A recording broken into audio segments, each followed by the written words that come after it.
For gamers that go all the way back to when Atari ruled the world, Activision was putting out some of the best games out there. Not just lower quality arcade ports.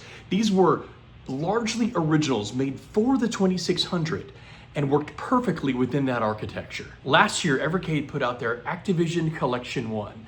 Pitfall, River Raid, Mega Mania, 15 games including some of their greatest hits, but not all of them. Hi, I'm Paul, and this is Indie Pop Productions, pop culture from an independent point of view. And today, we're going to talk about Evercade's Activision Collection 2. The second collection adds hits like River Raid 2, Pitfall 2, as well as games like Hero and Spider Fighter. 15 more games, bringing Evercade's Activision Collection up to a solid 30 games. The same day the Activision 2 collection released, Evercade also released the Mega Cat 3 collection, or Collection 3. I was planning on doing a video that was one video that had both of the new releases on it, but honestly, I'm not as familiar with the Mega Cat games as I am with the Activision games, and they don't seem to be quite as plug and play as the Activision games, being newer than those old Atari style games. So to do them the justice they deserve, I'm going to spend a little more time with Mega Cat, and then hopefully within the next week, I'll come out with a Mega Cat specific video. Before we get started, a quick reminder. If you like this content, don't forget to like and subscribe. I put out videos like this every week. So if you like and subscribe or interact with this content in any way, it helps others find the channel, and also make sure that you'll get notified when that Mega Cat video releases within the next few days. So with that out of the way, let's go play some games. The first game in the Collection 2 is Boxing, both chronologically and alphabetically. Boxing is very simple, and the fact that it is one of the very first games Activision ever released does show. You meet up with your opponent, you hit the button to punch. If you catch him in the face, you get a point. It is incredibly rudimentary. It can be fun, especially if you have a player too, but if you're just playing against a computer, you know, it is what it is. There's not a whole lot to see here, but the fact that you know exactly what you're playing the moment you see it is actually a good sign. If you didn't think it was possible to get any more basic, here's checkers. Yeah, this is very simple. It is just a checkerboard with red and white pieces on it, and you move the X around to move your piece. And yeah, this isn't a mistake. This is the computer thinking. It goes black every time the computer takes their turn to move. They did not speed that up for the Evercade release. They gave you the original experience. It is playable. It is checkers, but you're probably not going to spend a lot of time with this one with some of the other titles on here. Cosmic Commuter is like Crazy Taxi in space. It's a pretty cool concept, and I don't think I've ever played it before. It was released in 1985, later in the life cycle of the Atari 2600, as well as Activision's time designing games for the console, and it shows. Bright colors, quick movements, lots of moving parts. You start off launching your ship / bus. You shoot obstacles because what bus doesn't come equipped with lasers, refuel as often as possible, and pick up passengers along the way. At the end of your route, you hear a ding to let you know it's time to head back to your bus stop, assuming you picked up at least one passenger, land safely, and move on to the next more challenging route. Check this one out if you haven't already. It's weird in all the right ways. Dragster is another one of those ones I really don't have much to say about. You rev your engine, you race across the screen trying to beat your opponent to the other side without blowing your engine. That's about it. There's not much else to say. I don't really want to bash these early Activision games for the 2600 because you have to get through these before you can be good enough to, create, River Raid and Hero and Cosmic Commuter, but there are better racing games on the 2600. Hero is our first real classic on Activision Collection 2. This one came out in 1984 and has been ported to very many consoles over the years. And in fact, there is a homebrew artist creating a Hero clone for the Game Boy as we speak. You are, I guess, a spelunker with a backpack helicopter searching for lost miners. You bust walls with bombs, shoot monsters. For some reason you have a minicopter, bombs, and a laser gun, but no flashlight. Sounds like pretty poor planning.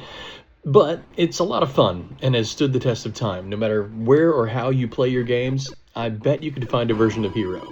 Check it out. Moonsweeper is one of the only games I actually had to go back and thoroughly read the instructions on because I completely forgot how to play. In these space scenes, you're just really trying to survive. You've got shields, you've got lasers. Mostly you're just trying to survive until you see one of the moons pass by. Then you can connect with that moon and you are brought to that moon's surface where you see all kinds of things to shoot and miners to pick up. Back to rescuing miners like in Hero. It's fun. When you get to the moon, you got to remember to slow down. You do have control over your speed because it is moving, at least for me, way too fast. I can shoot things, but it is really hard to rescue the miners, and that is why you're down there. So slow it down, shoot all the obstacles in your way that you want to, get some fuel, catch the miners, and then once you hit a certain point, you fly back up into space, protect yourself as best as you can again, find another moon, go back down, rinse and repeat. It gets a little redundant, but most of these games do, and this one's fun. It's worth checking out. Okay, I'm going to give Oink props for being clever and nailing the graphics, but it's not one of my favorite games to play. You are one of the three little pigs, and the big bad wolf is huffing and puffing to blow your house down. Your job is to fill the gaps before he can create a big enough hole to come get you. 3 pigs, 3 houses. Once the big bad wolf succeeds in blowing the brick house down, it's game over. I do enjoy the graphics, but there are other games in the collection I would rather spend my time on. Pitfall 2: The Lost Caverns is one of the best reasons to purchase this collection. The original Pitfall was already one of the best games on the console, and this built on that perfectly.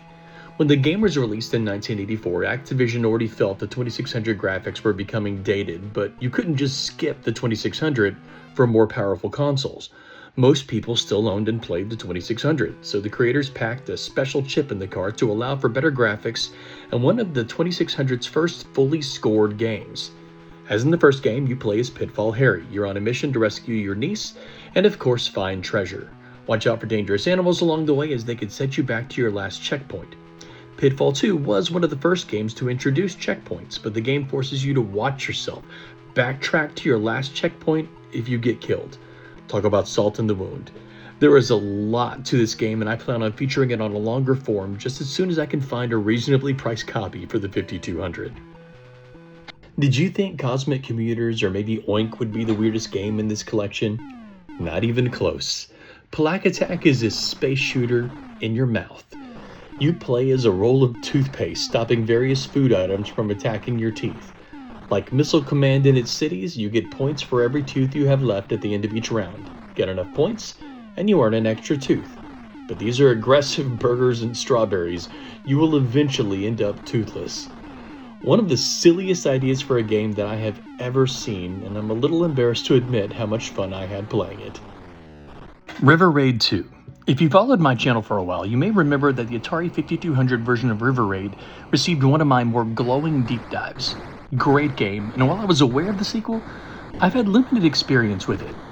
The basic idea is similar to the original: fly down the river, shoot the bad guys, try not to run out of fuel. But they attempted to add more depth this time. You have to pay attention when starting the mission as you have to lift off the runway. Forget to pull up a takeoff? Not usually necessary in these early shooters, and you'll lose a life before you see your first bad guy. Altitude is also an issue now, as you can drop bombs on enemies below you, but the addition of complexity doesn't necessarily improve the experience. I think I still prefer the simple beauty of the original. Robot Tank is a shoot-'em-up where you control a tank battling other tanks. Pretty simple. The graphics are nice, gameplay is smooth. You can find your enemies on your sensors and have to both track them down and stay out of their line of fire. As a bonus, there are weather elements that change gameplay and visibility. This made it feel pretty advanced for the time. It shows a lot of progress from combat 6 years earlier. It is very satisfying to score a hit on an enemy you couldn't see, but I think my favorite element is when your tank takes too much damage and you get the message switching to reserve tank. I don't know why that amused me so much. Sequest is surprisingly fun and addictive. Simple, redundant, but can easily trap you in a loop of just one more go, I know I could do better. You're in a sub trying to rescue divers. Trying to stop you are enemy subs and I guess sharks? I'm not sure why sharks pose such a threat to an armored sub with military-grade weaponry. People really hated sharks in the 80s.